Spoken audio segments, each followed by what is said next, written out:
तो आज हम सूरदास के पदों की उस दुनिया में चलते हैं जहां प्रेम और तर्क के बीच ना एक ऐसी जंग छिड़ती है जो सदियों बाद भी आज भी उतनी ही सच्ची लगती है। ये कहानी है दिल और दिमाग के एक जबरदस्त टकराव की। तो देखिए, कहानी कुछ ऐसी है। श्री कृष्ण वृंदावन छोड़कर मथुरा चले गए हैं और गोपियां वो बस उनके लौटने का इंतजार कर रही हैं। लेकिन होता क्या है, कृष्ण खुद नहीं आते। वो भेजते हैं अपने दोस्त उद्धव को, और उनके हाथ में कोई प्रेम का संदेश नहीं है, बल्कि योग और ज्ञान का एक, कह लीजिए, लॉजिक से भरा पैगाम है। और बस यहीं से सारा टकराव शुरू हो जाता है।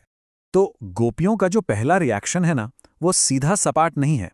वो उद्धव का स्वागत तो करती हैं, लेकिन जबरदस्त व्यंग्य और तानों के साथ। अब इसको जरा समझते हैं। गोपियां उद्धव को कह रही हैं बड़भागी, मतलब बहुत भाग्यशाली। पर क्या वो सच में ऐसा मानती हैं? बिल्कुल नहीं। ये एक बहुत तीखा ताना है। वो असल में कह रही हैं, वाह उद्धव, क्या किस्मत है तुम्हारी।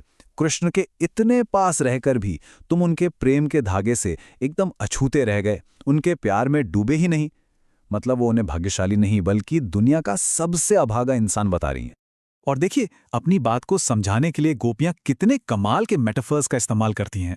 वो कहती हैं कि उद्धव तो उस कमल के पत्ते या तेल की गगरी जैसे हैं, जो पानी में तो रहते हैं पर भीगते नहीं।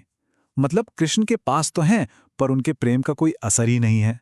और दूसरी तरफ वो खुद को गुड़ से लिपटी चींटी बताती हैं, भोली भाली, जो कृष्ण के प्रेम में ऐसी डूबी हैं कि अब अलग होना नामुमकिन है, भले ही इसके लिए जान ही क्यों ना देनी पड़े। लेकिन इस सारे व्यंग्य और तानों के नीचे एक बहुत गहरा दर्द और निराशा छिपी है। चलिए अब जरा उस दर्द को समझते हैं। गोपियां उद्धव से कहती हैं कि उनके मन की बातें मन में ही रह गईं, सारे जज्बात, सारी शिकायतें दिल में ही दबी रह गईं। सोचिए, वो कब से कृष्ण का इंतजार कर रही थीं कि जब वो आएंगे तो अपने दिल का सारा हाल कहेंगी।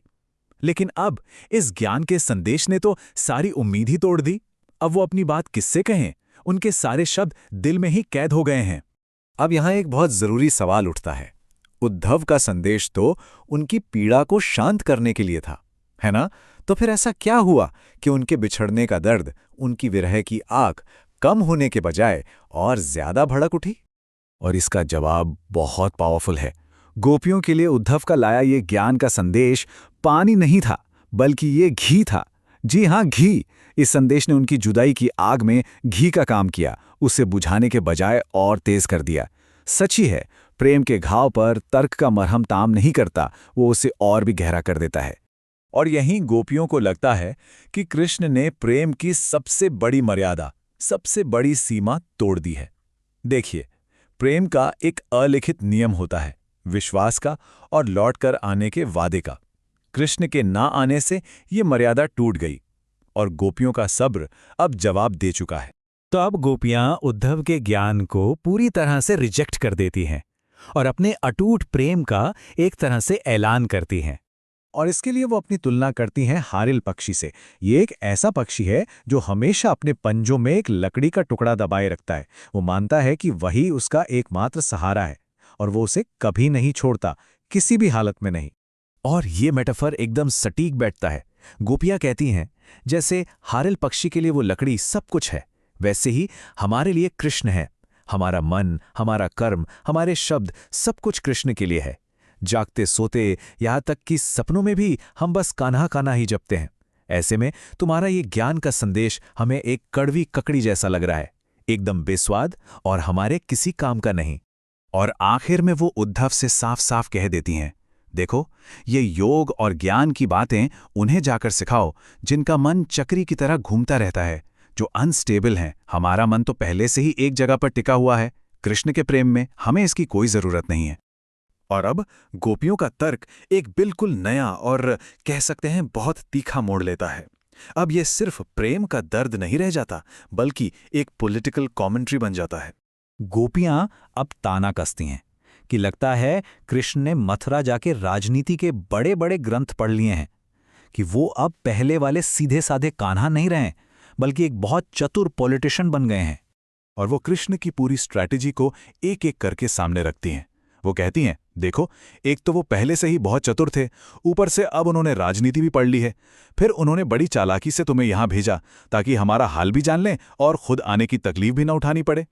गोपियों का कहना है ये प्रेम नहीं, ये तो प्योर पॉलिटिक्स है। और फिर आता है उनका आखिरी और सबसे शक्तिशाली तर्क। वो कहती हैं कि एक राजा का सच्चा धर्म, उसका राजधर्म, ये होता है कि वो अपनी प्रजा को सताए नहीं बल्कि उनका ख्याल रखे। लेकिन कृष्ण, जो अब राजा हैं, वो क्या कर रहे हैं?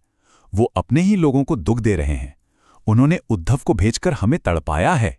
तो आखिर में ये सवाल हमारे सामने खड़ा होता है कि क्या गोपियों की ये शिकायत सिर्फ प्रेम में मिले धोखे का दर्द था, या ये उससे कहीं ज्यादा बड़ा था? क्या ये एक प्रजा का अपने राजा से उसके फर्ज को लेकर किया गया एक सीधा सवाल था? सूरदास के ये पद हमें सोचने पर मजबूर कर देते हैं कि आखिर प्रेम और कर्तव्य के बीच की वो लकीर कहाँ खींची जानी चाहिए।